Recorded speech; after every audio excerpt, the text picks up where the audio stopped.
Paz do Senhor, irmãos. Estamos aqui para podermos estudar esta lição do quarto trimestre das nossas lições bíblicas com o tema O Governo Divino em Mãos Humanas. Vai estar nos falando sobre a liderança do povo de Deus em 1º e 2º Samuel. Essa lição que nós estaremos estudando é o próximo domingo, dia 27 de outubro de 2019. É a nossa lição de número 4, com o tema A Degeneração da Liderança Sacerdotal. É o tema da lição que nós vamos estar estudando neste próximo domingo. O textuário da nossa lição nos diz assim: E disse-lhes: Por que fazeis tais coisas? Porque ouço de todo este povo os vossos malefícios. 1 Samuel, capítulo 2, versículo de número 23. A verdade prática da nossa lição está nos falando assim: Evitemos o pecado a todo custo, pois a sua prática leva-nos ao mais baixo nível espiritual e moral. A leitura bíblica em classe está registrada em 1 Samuel, capítulo 2, versículo 25 ao capítulo 2, versículo 22 ao 25 e também capítulo 3, versículo 10 ao versículo 14. Quando nós lemos aqui o textuário da nossa lição, nós estaremos explanando a mesma no próximo domingo, ela está registrada em 1 Samuel, capítulo 2, versículo 23, dizendo assim o versículo: E disse-lhes, quem estava dizendo, quem estava falando, era Eli. Falando a quem? Aos seus filhos. E disse-lhes: Por que fazeis essas coisas? Eli estava dizendo aos seus filhos Ofnim e Finéias, perguntando aos seus filhos: Por que vocês estão pecando contra o Senhor? Certo é que quando nós perguntamos a um indivíduo quando ele peca ou quando ele é desobediente, comete uma infração, e indagamos sobre o seu feito, ele irá nos responder: quem te contou ou quem lhe falou que eu fiz este ato errado? Certo, os filhos de Eli perguntou para ele: Pai, quem é que contou ao Senhor que nós estamos pecando contra o Senhor? E Eli irá responder. Logo em sequência, ele irá dizer: Porque eu ouço de todo este povo os vossos malefícios. Ele pode dizer: Sabe quem está me contando que vocês estão pecando contra o Senhor? O boato já se espalhou e todo o povo está comentando sobre vocês e o que vocês estão fazendo. Isso é um fato registrado em 1 Samuel, capítulo 2, versículo 23. A verdade prática está nos dizendo para evitarmos o pecado a todo custo, pois esta prática leva-nos ao mais baixo nível espiritual e moral. A verdade prática, então, está se referindo a 1 João, capítulo 2, quando João ali, ele diz ao povo e diz a nós através da Bíblia: Filhinhos, essas coisas vos escrevi para que não pequeis. Então João, através das Escrituras Sagradas, está nos pedindo para não pecarmos contra o Senhor. Além de não pecarmos, vivermos a prática do pecado. E devemos evitar o pecado a todo custo. Agora, quem vive a prática do pecado, ele vive na depravação. O que é depravação? É quando o pecado já não faz mais efeito na vida dessa pessoa. A prática constante no pecado fez com que essa pessoa tenha sua mente cauterizada e não saiba mais discernir entre o que é bom ou o que é ruim, entre aquilo que é santo ou o que é profano, ele vive uma vida depravada. Por isso a Bíblia nos diz, lá em 1 João capítulo 2, versículo 1, ele está dizendo: filhinhos, essas coisas vos escrevi para vocês não pecarem. Quer dizer, ele está pedindo a todo custo para nós evitarmos o pecado. Por que evitarmos o pecado? Porque a vida em pecado e a prática constante no pecado leva a pessoa ao mais baixo nível, tanto espiritual quanto na sua vida moral.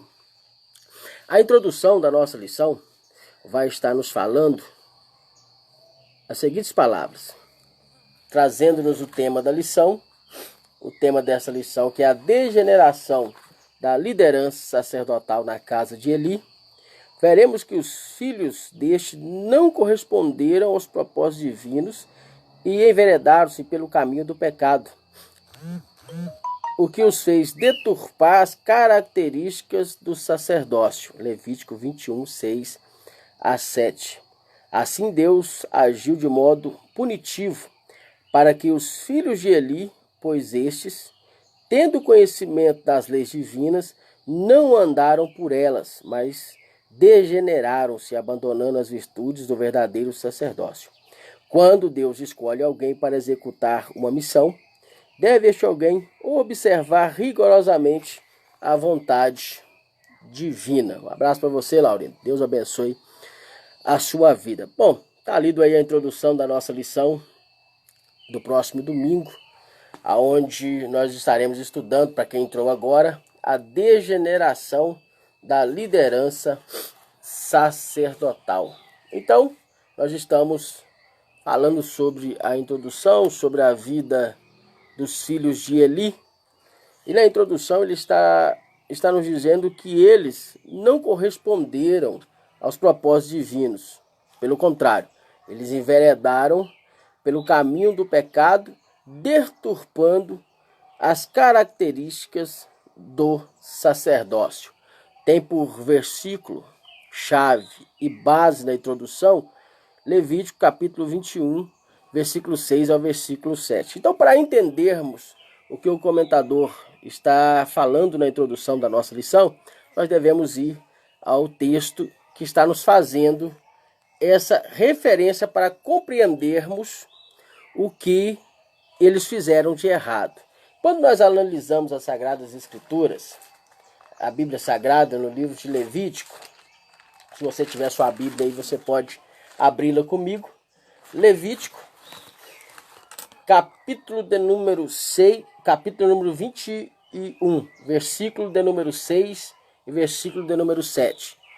Capítulo de número 21 está nos falando sobre a lei acerca dos sacerdotes.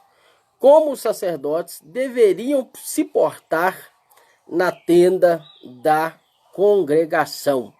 E quando nós lemos aqui o capítulo 21, o versículo de número 6 e o versículo de número 7, nós vamos encontrar aqui a inflação dos filhos de Eli, Ofni e Finéias. Capítulo 21, versículo 6, diz assim: santos serão ao seu Deus, e não profanarão o nome do seu Deus, porque oferece as ofertas queimadas do Senhor, o pão do seu Deus. Portanto, serão santos.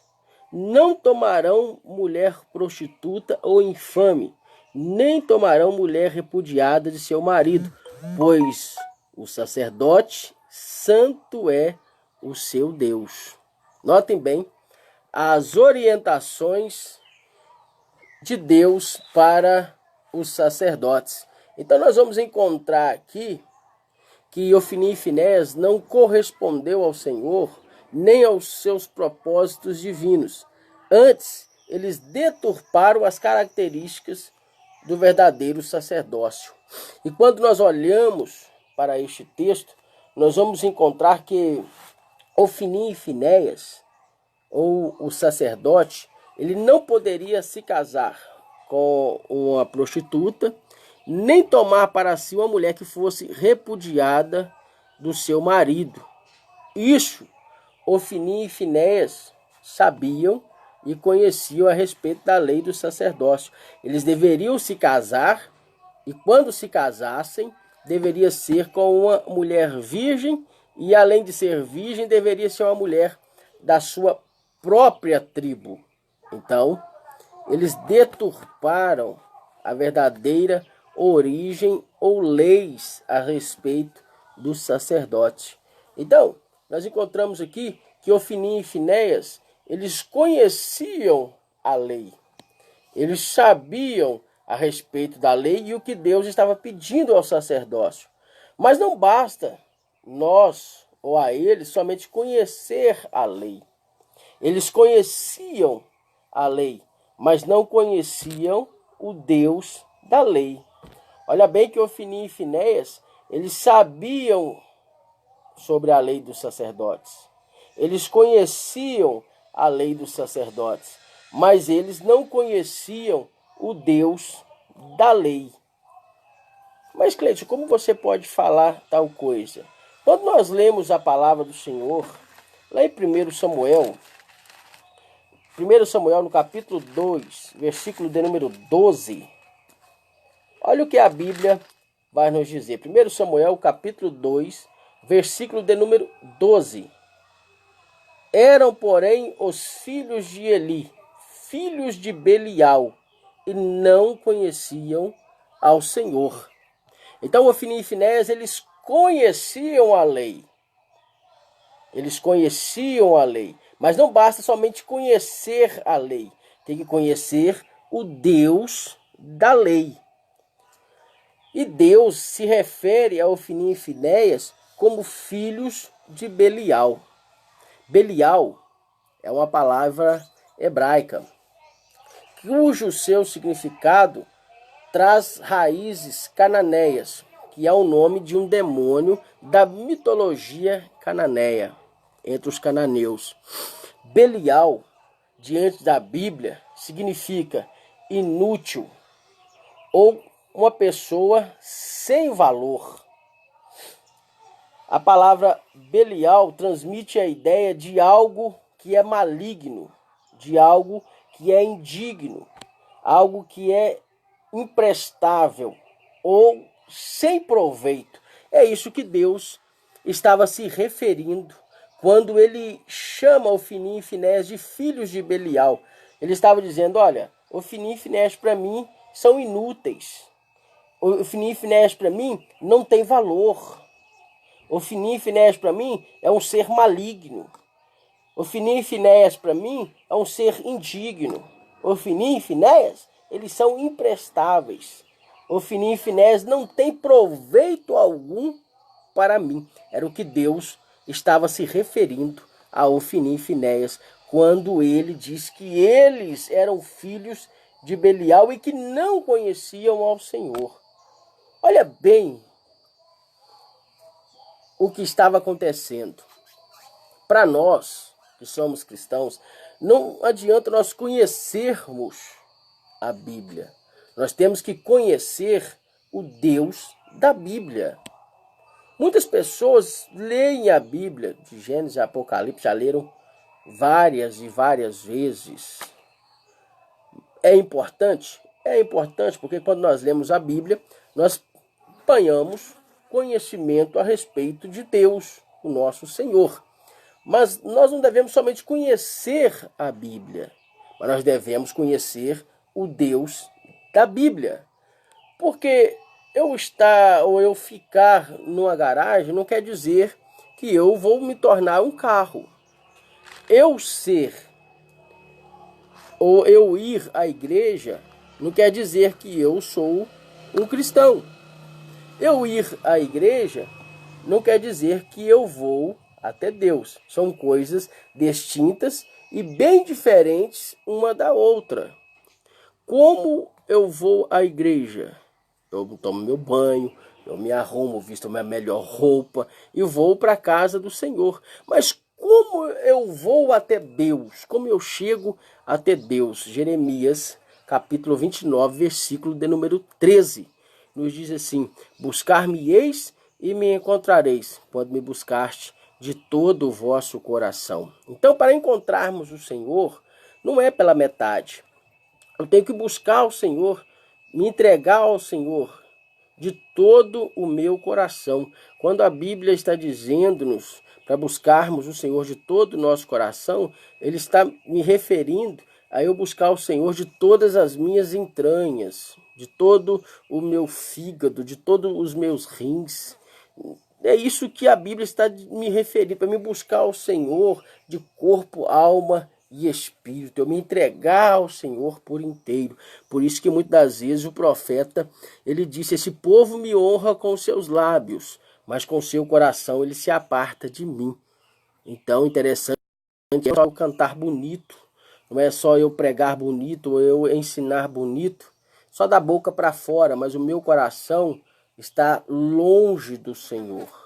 Então eu devo buscar o Senhor de todo o meu coração, me aproximar do Senhor de corpo, alma e espírito, porque a adoração que eu presto ao Senhor, ela não é uma adoração exterior, ela não é uma adoração de fora para dentro, ela é uma adoração de dentro para fora.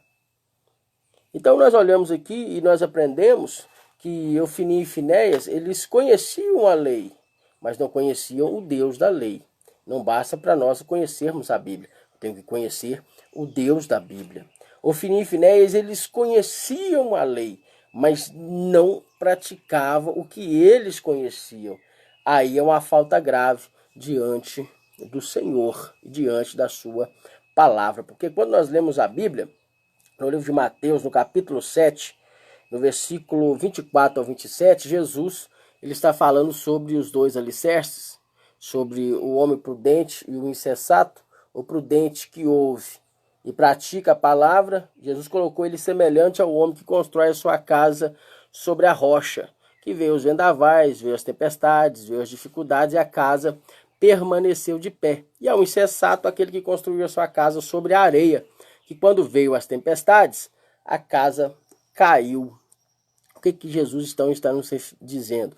Que nós devemos praticar aquilo que nós ouvimos. Jesus assemelhou àquele que ouve a minha palavra e as pratica, eu vou colocar ele semelhante a esses dois homens, o prudente e ao insensato. E Tiago, no capítulo 1, versículo 22 ao 23, ele diz para nós não sermos somente ouvintes da palavra, mas que nós sejamos praticantes da palavra. O que é isso? Aquilo que eu leio na palavra e como discípulos de Cristo, eu devo praticar os seus ensinamentos. Se eu falo de amor, eu devo colocar em prática o amor. Se eu falo de perdão, exemplo, eu vou colocar em prática o perdão. Se eu falo de misericórdia, eu tenho que colocar em prática a misericórdia. Então, o que eu aprendo, eu coloco na minha vida cotidiana, praticando aquilo que Jesus nos ensinou. Que, pelo contrário de Ofni e Finéias, eles conheciam, mas não praticavam o que eles conheciam. E isso causou um efeito grave nas suas vidas. Deus nos exige de cada um de nós santidade. E o santuário do Senhor nunca deve ser profanado. É o que Deus pediu aos sacerdotes. É o que Deus exigia de Ofni e Finéias, que eles fossem santos. Mas eles não se santificaram, ou seja, não viveram uma vida separada e exclusiva ao Senhor. Antes veio viver na prática do pecado. E Deus pediu para que o santuário nunca fosse profanado. E eles profanaram a tenda da congregação do Senhor. Então, Deus, uma observação para nossas vidas, é que Deus ele exige a santidade. E o santuário do Senhor, ele nunca deve ser profanado. Nem tampouco os seus utensílios. Quando nós olhamos aqui o primeiro ponto da nossa lição, o primeiro subponto da próxima lição, você que está entrando agora, nós estamos aqui estudando a próxima lição desse quarto trimestre, a lição de número 4, sobre a degeneração da liderança sacerdotal. Falamos aqui já da verdade do texto áureo, verdade prática, o objetivo da lição, falamos da introdução e agora vamos para o primeiro ponto, falando sobre a degeneração dos filhos de Eli. O primeiro subponto vai nos dar o tema: quando não valorizamos o que Deus nos deu. Segundo o relato bíblico, Eli era avançado de idade, tinha 98 anos. 1 Samuel capítulo 4, versículo 15. Seus dois filhos, Ofni e Finéias, por seu turno, também não valorizaram a posição que Deus lhe dera. Degeneraram-se, transformando a casa do pai num lugar de imoralidades sexuais. 1 Samuel capítulo 2, versículo 22. Entretanto, devemos ponderar que os pontos do sacerdote Eli não se tem menção de abusos cometidos por ele. Seu principal erro foi não corrigir os pecados de seus filhos. Ele já não tinha autoridade sobre estes. Foi um pecado por omissão e complacência. Logo o Senhor não demoraria em derramar a sua ira sobre a casa de Eli. Então, primeiro ponto, falando sobre a degeneração dos filhos de Eli. Subponto, quando não valorizamos o que Deus nos deu. É muito importante para as nossas vidas, irmãos, nós sempre valorizarmos o que Deus nos deu, ou a chamada ao ministério que Deus nos deu, ou o que Deus nos outorgou a fazer em seu nome. Infelizmente, nós vivemos numa época, fazendo uma aplicação para os nossos dias, vivemos em uma época que poucos valorizam aquilo que o Senhor tem lhes dado ou tem lhes outorgado a fazer de forma diferente, de forma que não foi bem diferente, né? Na realidade, aconteceu também com Ofni e Finéias. Eles não valorizaram o que o Senhor os deu. Isso se chama uma inversão de valores. Sabe o que aconteceu com Ofni e Finéias?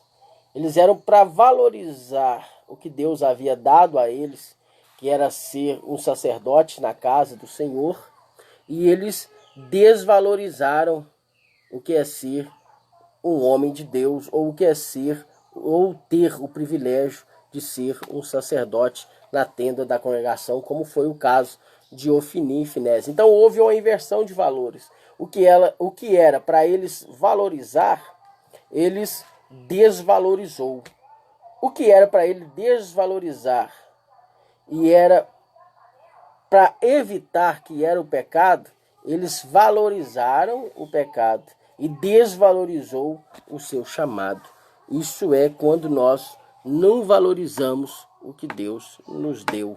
E aconteceu no caso de Ofni e Finéias. A Bíblia nos diz que ele já estava no estado bem avançado, já estava com 98 anos de idade e já não podia fazer mais nada para os seus filhos. E os seus filhos também, ele não tinha mais domínio ou controle sobre Ofni e Finéias. Ele perdeu o controle da situação, não os levando no caminho da correção. Ou seja, Eli, quando viu seus filhos pecando, ele cometeu o pecado de omissão, porque ele não corrigiu aos seus filhos. E nós vemos aqui uma degeneração, um declínio espiritual na vida dos filhos de Eli. E o que é degeneração? Que é a palavra-chave da nossa lição que nós estaremos estudando no próximo domingo. A palavra degeneração, segundo o dicionário Antônio Roais, até o verbo degenerar, que significa mudar para um estado ou condição qualitativamente inferior. Degenerar é declinar, estragar, mudar para pior, ocasionar ou adquirir maus hábitos ou práticas que corrompem, que venham a deturpar, apodrecer, depravar e estragar. Isto é a palavra-chave da nossa lição do próximo domingo, que estaremos estudando sobre a degeneração. Então houve um declínio espiritual na vida de Ofni e Finéias, porque eles não valorizaram. Houve um declínio espiritual na vida desses dois, porque eles não valorizaram o que Deus deu a eles o ministério sacerdotal para eles. Então houve esse declínio espiritual. E o que é degenerar? Né? É o oposto de regenerar. Regenerar é sair de um estado pior para ir para um estado melhor. Degenerar é sair de um estado melhor e ir para um estado pior. Foi o que aconteceu com Ofnim e Finéias. E sobre a questão do pecado de Eli, a gente não encontra nada agravante que venha condenar Eli. Exerceu um ministério sacerdotal fiel ao Senhor, porém, ele falhou na correção aos seus filhos. Notem que ele morre aos 98 anos. Eli foi chamado a ser sacerdote já com 58 anos. Então, 40 anos, Eli foi sacerdote em Israel. E o seu pecado, nós aqui analisamos, foi um pecado de omissão e de complacência. O que é isso? Ele era para ter corrigido aos seus filhos, disciplinado os seus filhos quando ele ficou sabendo dos atos pecaminosos de Ofnim e Finéias. Porém, ele foi aconselhar os seus filhos e os seus filhos não pegaram mais os seus conselhos, porque ele não tinha mais domínio sobre os seus filhos. Mas os pecados de Ofnim e Finéias trariam a ira do Senhor sobre as suas casas. Segundo subponto, para nós adiantarmos aqui, está nos falando sobre fazendo uma troca. Os filhos de Eli trocavam o Senhor pelos prazeres da vida. O apóstolo Paulo menciona os que são amigos dos prazeres do mundo do que de Deus. São mais amigos dos prazeres do mundo do que de Deus. Segundo Timóteo 3:4. Para freá-los, pois o que faziam era por demais escândalo. Foi preciso uma ação do próprio Deus. Então, o segundo subponto está nos falando sobre fazendo uma troca. Isto se chama hedonismo. Fazendo uma troca. Isso se chama hedonismo. O que é isso? Trocar as coisas espirituais pelas carnais. Então, Ofnim e Finéias trocou as coisas de Deus pelos prazeres deste mundo. Ele trocou as coisas espirituais pelos prazeres da carne. E quando nós lemos a Bíblia Sagrada, Ofnim e Finéias, eles eram mais amigos dos prazeres do que amigos de Deus. E quando nós fazemos uma aplicação pessoal para os nossos dias, nós lemos em 2 Timóteo, no capítulo 2, versículo de número 3. 2 Timóteo, capítulo 3, versículo 4. Nos diz assim: traidores, obstinados, orgulhosos, mais amigos dos deleites do que amigos de Deus. Veja bem o que a Bíblia ela está nos dizendo, fazendo uma aplicação pessoal nos nossos dias. Que os homens de hoje, que os tempos de hoje seriam tempos trabalhosos. Que os homens seriam amantes de si mesmos, seriam avarentos, presunçosos, soberbos, blasfemos, desobedientes a pais e mães, ingratos e profanos. Então nós fazemos essa aplicação na atualidade. Sabemos que Ofnim e Finéias eram mais amigos dos prazeres do que amigos de Deus. E nós sabemos também que na nossa atualidade existem pessoas que são mais amigos do prazer do que são amigos de Deus. São mais amigos das coisas mundanas do que amigos do próprio Deus. E a Bíblia nos diz para nós não amarmos o mundo. Então, qual é o papel da igreja na atualidade? O papel da igreja na atualidade é orientar as pessoas, ou os membros das suas igrejas, ou o povo cristão ou evangélico em geral, a abandonar o mundanismo. Sim, a função da igreja é orientar as pessoas a deixar o mundanismo de lado, a deixar os prazeres da carne de lado, através de estudos e aplicações da palavra do Senhor. A palavra mundo, ela tem vários significados na Bíblia. Primeiro, nós encontramos aqui um dos significados importantes na Bíblia Sagrada. Está registrado, se você quiser anotar em um caderno, pega a sua caneta, vai lá na folha, corre, porque a palavra mundo ela tem os seus significados. Primeiro, em Gênesis 1:1, Deus ele vai falar do mundo cósmico. Gênesis 1:1 diz: no princípio criou Deus os céus e a terra. Isso representa o universo e toda a criação de Deus. Isso é o mundo cósmico, registrado em Gênesis 1, versículo de número 1. Nós temos em João, no capítulo 3, o versículo 16, Jesus falando a respeito de um mundo humano. Olha o que Jesus diz: porque Deus amou o mundo de tal maneira que deu seu único Filho unigênito, para todo aquele que nele crer não pereça, mas tenha a vida eterna. João 3,16 está nos falando de um mundo humano, um mundo composto por uma sociedade. Isso representa a humanidade que Deus amou. Isso é o mundo humano, o mundo composto por uma sociedade. Já em Efésios, capítulo 6, versículo 12, Paulo ele está nos falando de um mundo espiritual. Olha o que Paulo disse no Efésios capítulo 6, versículo 12, e este mundo está representando as forças espirituais do mal, representa Satanás, os seus anjos decaídos, representa os demônios. Este mundo representa o mundo invisível, na qual nós precisamos vencer em nome do Senhor Jesus Cristo. Então Paulo está dizendo que a nossa luta não é contra a carne nem contra o sangue. E ele vai dizer que esse mundo representa as forças espirituais.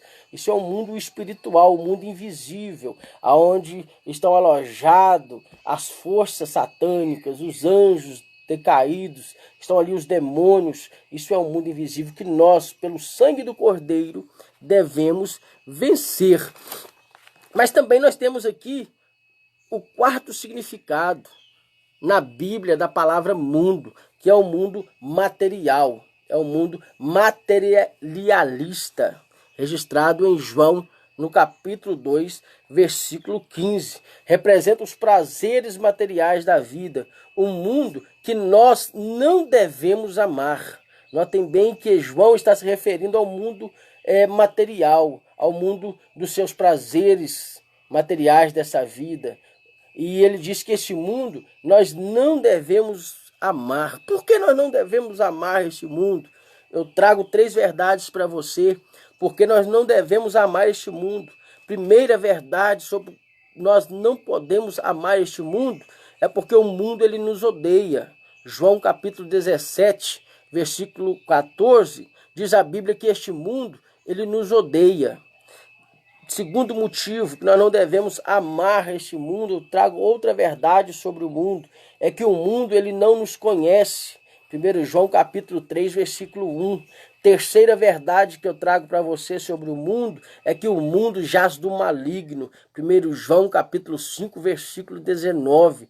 Também trago para você que nós não devemos amar este mundo e olharmos para os prazeres da vida materiais deste mundo, porque nós temos 3 privilégios. Sim, a igreja goza de 3 privilégios neste mundo. Primeiro privilégio é que nós não somos deste mundo, registrado no Evangelho de João, capítulo 17, versículo 16. Nós, eu e você, a igreja de Jesus Cristo, lavada no teu sangue, não pertence a este mundo. Segundo privilégio da igreja neste mundo é que neste mundo nós não somos trevas, neste mundo nós somos luz. Jesus colocou a igreja para ser luz em meio às trevas. Lá em Mateus capítulo 5, versículo 14. Terceiro privilégio da igreja é maior o que está conosco do que o que está neste mundo. Maior que está em mim e em você, Renato. Maior que está com a igreja do que o que está no mundo. Está lá em 1 João capítulo 4, versículo 4. Trago também 3 requisitos sobre o mundo. Segundo a Bíblia, em Timóteo 4:4, nós não devemos fazer amizade com o mundo. A igreja de Jesus Cristo, nós que somos servos do Senhor, não precisamos ou nós não temos a necessidade de fazer amizade com o mundo. A Bíblia está nos dizendo, não sejais amigo do mundo, porque aquele que é amigo do mundo, a Bíblia diz que se torna inimigo de Deus. Então, a Bíblia está nos orientando a não fazermos amizade com este sistema mundano que já está sob a liderança do maligno. Segundo requisito, para nós não amarmos o mundo, nós não devemos ter amor pelos prazeres deste mundo. Terceiro requisito mais importante, Romanos capítulo 12, versículo 2. A Bíblia está nos dizendo para nós não conformarmos com este mundo. Isso fala de conformidade. Deixa eu te falar uma coisa, meu irmão. Deixa eu falar uma coisa muito importante para você. Nós, a igreja do Senhor Jesus Cristo, nós temos uma identidade própria. Nós não precisamos copiar. Nós não precisamos ser igual. Quando estou falando isso, eu estou dizendo para nós que nós não precisamos conformar com este mundo. Nós não precisamos fazer cópia do mundo. Nós não precisamos ser igual ao mundo. Nós temos uma identidade própria. Apesar de que nos últimos tempos nós estamos vivenciando a igreja querendo se igualar ou copiar as coisas deste mundo. Trocaram-se as melodias que nos levam até a presença do Senhor. Louvores hoje que trocam somente a letra, mas o ritmo, a melodia é de uma música mundana. Satanás arrumou um meio de entrar dentro da igreja para poder fazer com que a nossa espiritualidade caia. Mas a Bíblia está nos dizendo para nós não conformarmos com este mundo, porque nós temos uma identidade própria. Louvado seja o nome do Senhor. E ela também nos dá referência para como nós devemos vencer o mundo. Primeiro, nós vencemos o mundo pela nossa fé. Nós vencemos o mundo pela palavra de Deus. Nós vencemos o mundo em Jesus Cristo. Nós vencemos o mundo pelo poder do Espírito Santo. Uma observação muito importante nesse primeiro ponto que aqui estudamos é que nós não devemos barganhar o que Deus nos confiou.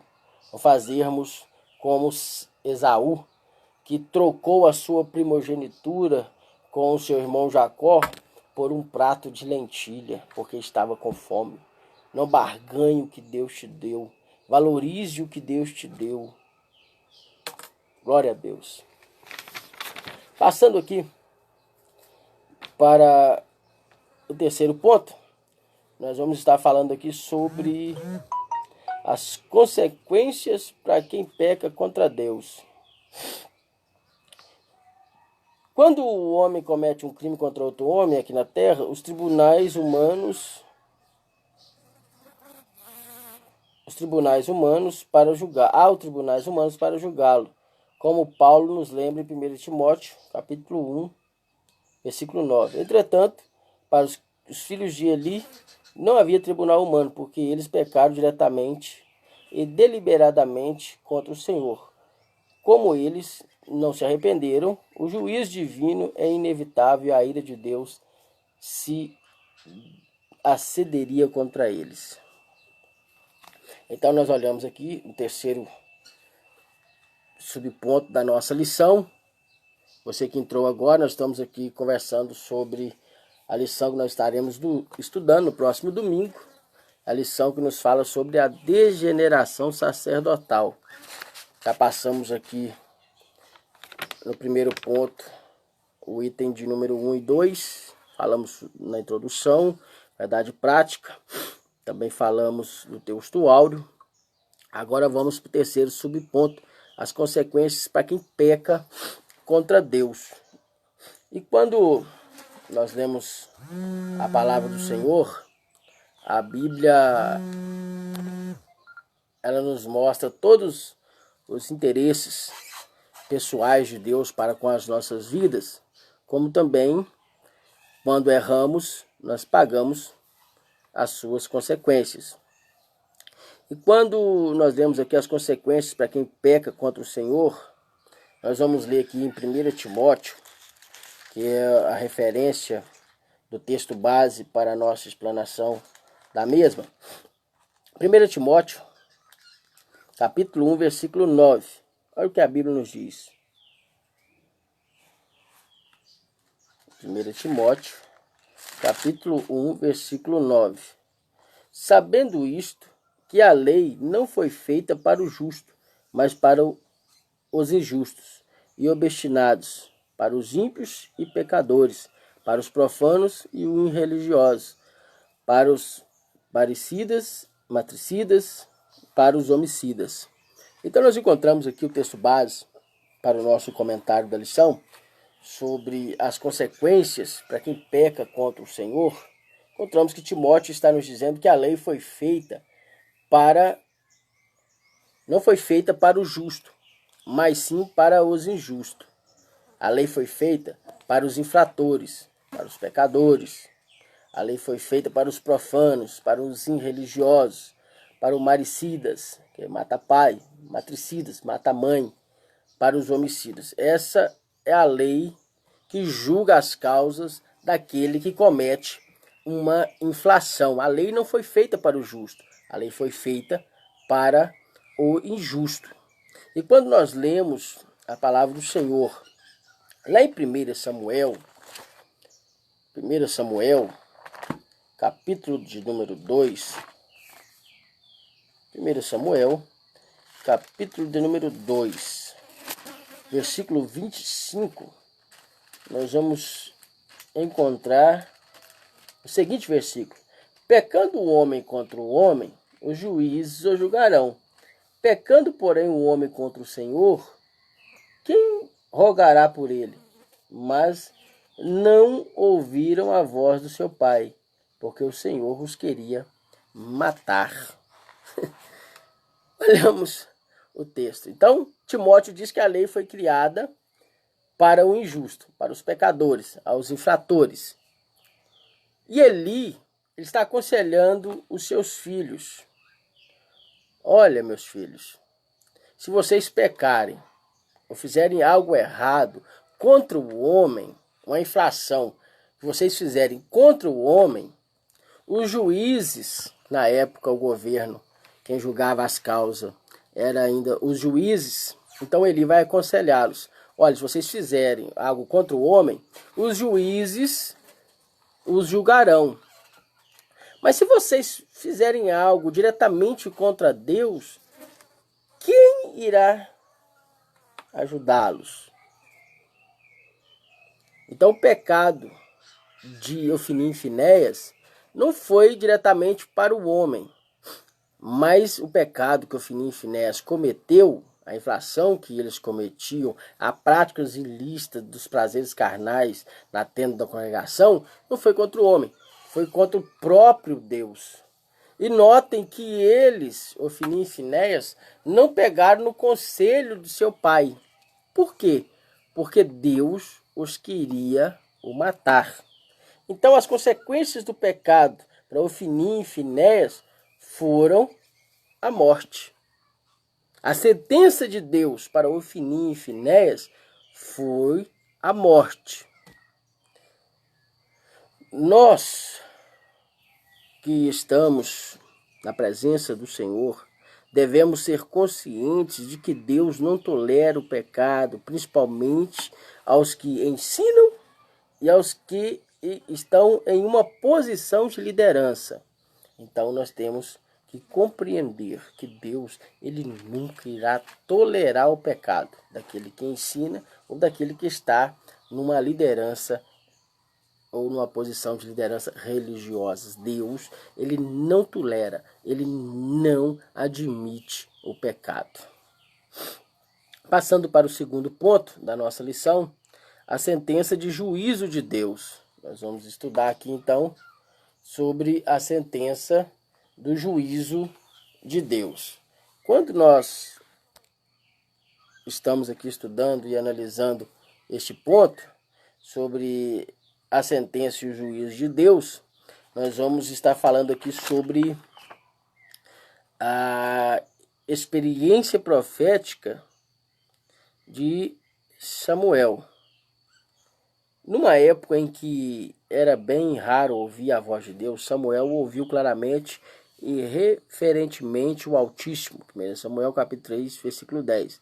Nessa experiência, o jovem profeta recebeu uma série urgente comunicação divina, uma mensagem contra a casa de Eli, seu mestre. Tal experiência mostra que Deus não faz acepção de pessoas, ou seja, não se importa com a idade de alguém, quando a questão é fazer a vontade divina.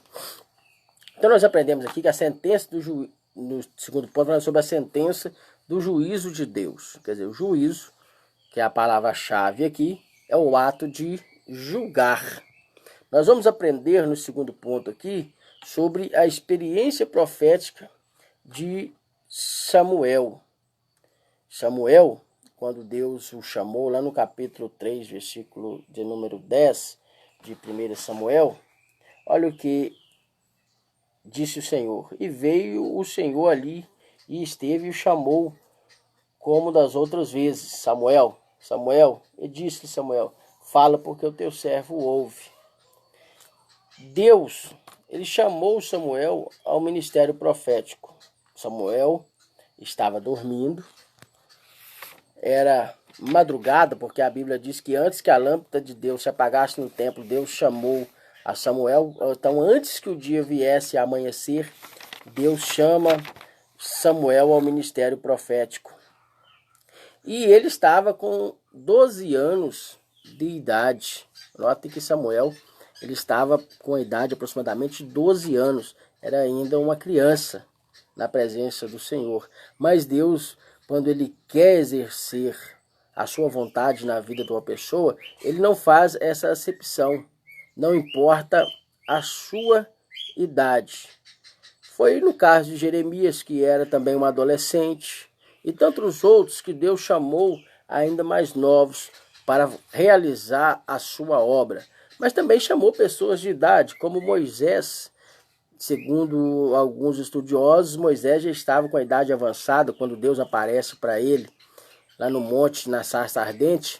Moisés estava na idade avançada de 80 anos. E tantos outros que Deus também chamou na idade avançada a realizar os seus desígnios e a sua vontade. Então, para ser um instrumento nas mãos do Senhor, Deus nos usa como instrumento em suas mãos, independente da nossa idade. Simplesmente Ele quer que nós tenhamos uma posição digna diante dele, para que ele possa, sim, nos usar em suas mãos. Mas o interessante é que quando Deus chama Samuel, e antes que a lâmpada de Deus se apagasse, nós vamos entender aqui algo que é literal e uma coisa que é figurativa. Da forma literal do texto, foi antes que o dia viesse a amanhecer. Antes que a lâmpada de Deus se apagasse, Deus chamou a Samuel. Antes que o dia viesse a amanhecer, Deus se colocou a sua voz para poder chamar Samuel ao ministério profético. Mas a lâmpada de Deus, muitas das vezes, Davi foi chamado de a lâmpada de Israel. Isso está se referindo de forma figurativa ao texto. A lâmpada, antes que a lâmpada do templo se apagasse, nós vamos se referir antes que a lâmpada de Deus viesse a se apagar. A lâmpada do templo era a literal. A lâmpada de Deus era Eli. Então, de uma forma figurativa, antes que Eli viesse a morrer, Deus chamou a Samuel para substituí-lo no ministério sacerdotal, como também ser profeta e juiz em Israel. Deus, ele sempre tem um sucessor na sua obra. Não adianta nós pensarmos que nós somos insubstituíveis, porque nós não somos. Nós somos seres humanos e nós somos seres substituíveis. Foi assim no caso de Moisés, quando Moisés estava para morrer, Deus colocou Josué. Foi assim no caso de Saul, quando estava ele em declínio espiritual diante do Senhor. Deus o rejeitou e Deus então colocou Davi em seu lugar para reinar. E Deus sempre tem um substituto para o seu servo ou serva. Então, nós não somos insubstituíveis, nós somos seres substituíveis. Então, nós aprendemos aqui sobre a experiência profética de Samuel. E nós vamos no segundo subponto sobre a sentença pronunciada. Nós vamos aqui sobre a sentença que foi pronunciada. Veja bem que o texto ele vai nos falar aqui que a primeira mensagem sobre a sentença ou o juízo de Deus sobre a casa de Eli vem através de um profeta desconhecido. Segundo o comentário da nossa lição, e quando nós lemos a Bíblia, a segunda mensagem de juízo sobre a casa de Eli veio através de Samuel. Então a primeira mensagem sobre a sentença que foi pronunciada sobre a casa de Eli através de um profeta desconhecido. A segunda mensagem através de Samuel. 1 Samuel capítulo 3, versículo de número 12. Só que Samuel não poderia mudar a mensagem, pois Deus lhe havia entregue uma mesma mensagem na mesma direção que o profeta desconhecido havia dado a Eli.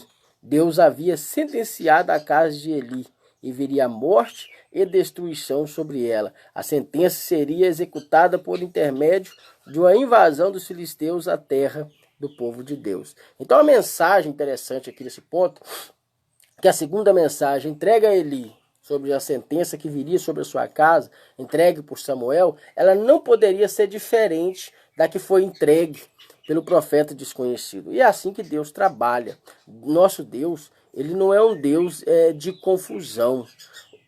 As profecias que são ditas na nossa atualidade, ela não pode contradizer a Bíblia. Ela tem que permanecer na mesma linha que a Bíblia já está nos revelando. Olha que Deus, e é um ponto interessante.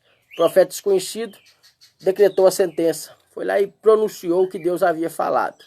Deus, tempo depois, levanta Samuel e leva Samuel a falar a mesma mensagem. A mensagem não poderia ser diferente. E era uma mensagem de sentença sobre a casa de Eli, que a morte viria sobre a casa de Eli. Passando aqui para o terceiro subponto, nós vamos falar sobre a desgraça da família de Eli. Terceiro subponto da nossa lição, a desgraça da família de Eli. A desgraça sobre a casa de Eli veio como uma grande avalanche. Seus filhos Ofni e Finéias, bem como a sua nora, morreram. Além disso, 85 sacerdotes pereceram. No reinado de Salomão, Abiatar, um sacerdote da linhagem de Eli, foi expulso e a partir daí a casa de Eli passou a ser preterida. Nós encontramos aqui então sobre os ocorridos das profecias que foram faladas tanto pelo profeta desconhecido como de Samuel, que teve a mesma linhagem, a mesma mensagem. Deus não mudou nada de um para o outro. Então nós devemos tomar esse cuidado também. Quando falarmos somente o que Deus nos falou e nada mais. Essa profecia, para se cumprir, ela cumpriu em 3 tempos. Essa sentença que foi decretada sobre a casa de Eli, ela cumpriu em 3 tempos. Nós lemos aqui e vamos falar sobre isso. O primeiro ato da profecia cumpriu-se em 1 Samuel capítulo 4, versículo 11, quando Ofni e Finéias morreu e os filisteus levaram a arca da aliança. Na guerra, morreu-se muitos judeus. Ofni e Finéias morreram também, e os filisteus pegaram a arca como um troféu. da sua vitória. Essa profecia cumpriu-se a primeira sentença sobre a casa de Eli. Segundo tempo, foi quando, lá em 1 Samuel, capítulo 22, versículo 18 e versículo 14, fala-nos sobre a morte dos 85 sacerdotes. Olha que os sacerdotes morreram como cumprimento dessa profecia. E a última profecia se cumpriu lá em 1 Reis, e eu quero estar lendo com vocês, 1 Reis, capítulo 2, versículo 1 Reis, capítulo 2, versículo 27. Lançou, pois, Salomão fora a Abiatar, para que não fosse sacerdote do Senhor, para cumprir a palavra do Senhor, que tinha dito sobre a casa de Eli em Siló. Deus, irmãos, ele vela por sua palavra a se cumprir. O que ele falou, o que ele revelou, o que ele mandou que nós falássemos, ele vai velar por sua palavra para se cumprir, porque foi ele que mandou. Então isso é importante nós falarmos o que Deus mandou nós falarmos e nos calarmos. Então essa profecia, ela se cumpre em 1 Reis, capítulo 2, versículo 27. Quando, no tempo ainda de Salomão, cumpre-se a última sentença que foi pronunciada tanto pelo profeta desconhecido quanto por Samuel, a sentença sobre a casa de Eli. Demorou-se aproximadamente 130 anos para cumprir-se todas essas profecias. A última cumpriu-se então quando Salomão era rei. Ele pega Abiatar, o último sacerdote da linhagem da casa de Eli, e tira ele de ser sacerdote. Isso se cumpriu a palavra do Senhor que havia dito pelo profeta lá em Siló. Então, Salomão tira Abiatar e o substitui com Zadok, que foi então sacerdote. Abiatar era o último da linhagem de Eli. Então se cumpriu todas as sentenças que Deus falou sobre a sua casa. Item por item se cumpriu, porque Deus ele vela por sua palavra a se cumprir. Vamos falar sobre Vamos falar aqui sobre as consequências do pecado. O primeiro ponto fala-nos sobre o preço do pecado. O pecado sempre nos traz consequências. A Bíblia revela alguns exemplos muito claros de pessoas que receberam as consequências de seus pecados. Nós lemos aqui Adão e Eva, temos aqui o pecado de Acã, que morreu toda a sua família. Temos aqui a consequência do pecado sobre Safira, que foram mortos ao mentir para Pedro. Então nós temos aqui sobre as consequências do pecado. E nós temos que falar aqui do pecado original, que foi o pecado de Adão e Eva. O pecado de Adão e Eva, diante da Bíblia, chama-se pecado original, de onde originou o pecado. Nós sabemos que o pecado se originou lá no Jardim do Éden, com Adão e Eva. E por eles ter pecado, esse pecado passou-se para toda a humanidade. E Adão, através do pecado que ele cometeu, da desobediência ao Senhor, trouxe-nos várias consequências, mas destaco 3 para poder falar com vocês, que são as mais importantes. Primeira consequência, a morte física. O homem ele foi criado para ser eterno, mas após o pecado passou a ser um ser mortal. De imortal para mortal.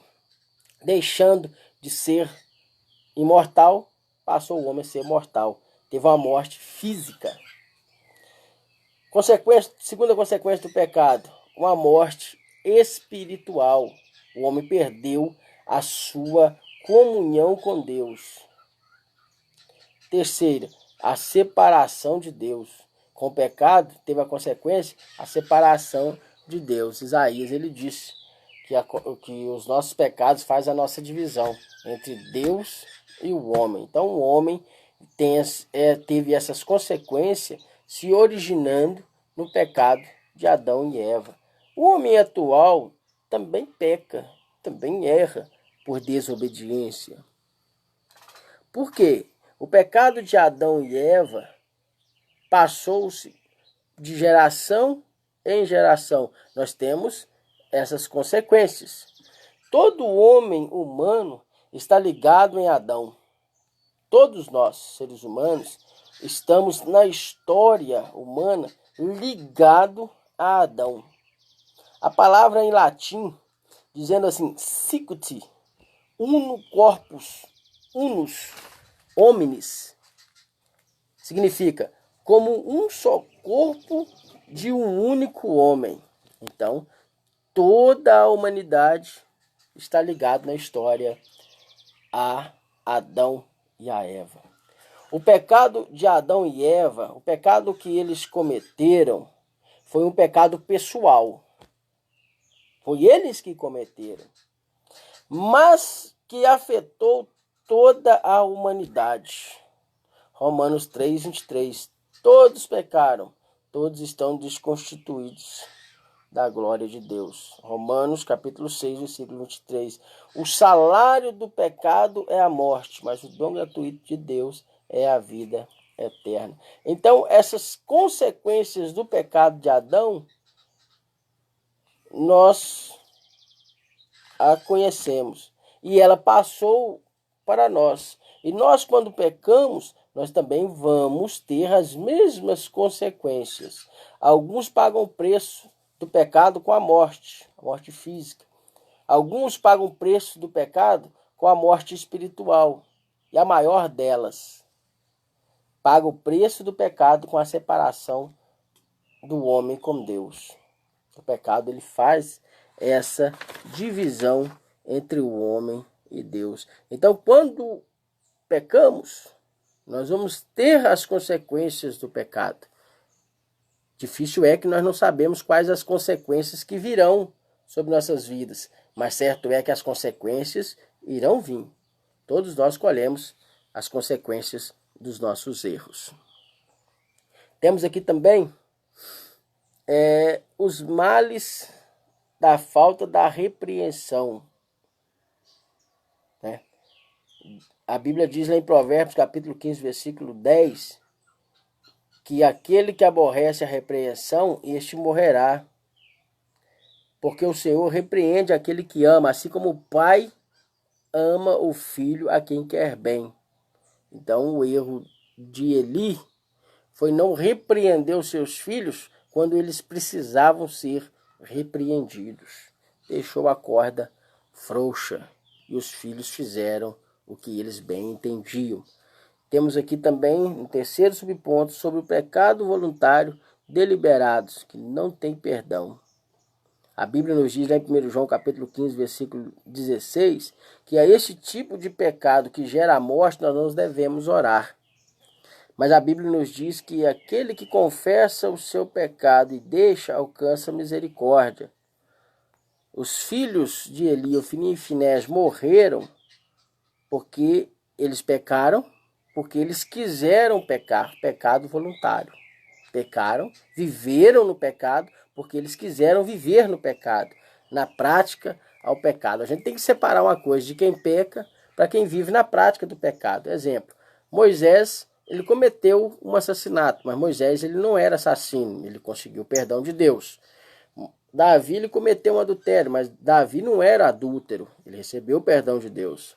Noé, ele bebeu, mas ele não era um alcoólatra, ele recebeu o perdão de Deus.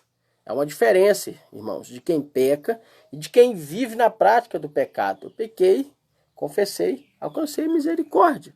Agora tem pessoas que vivem na prática do pecado. O pecado é constante no seu dia a dia. Isso é um pecado voluntário.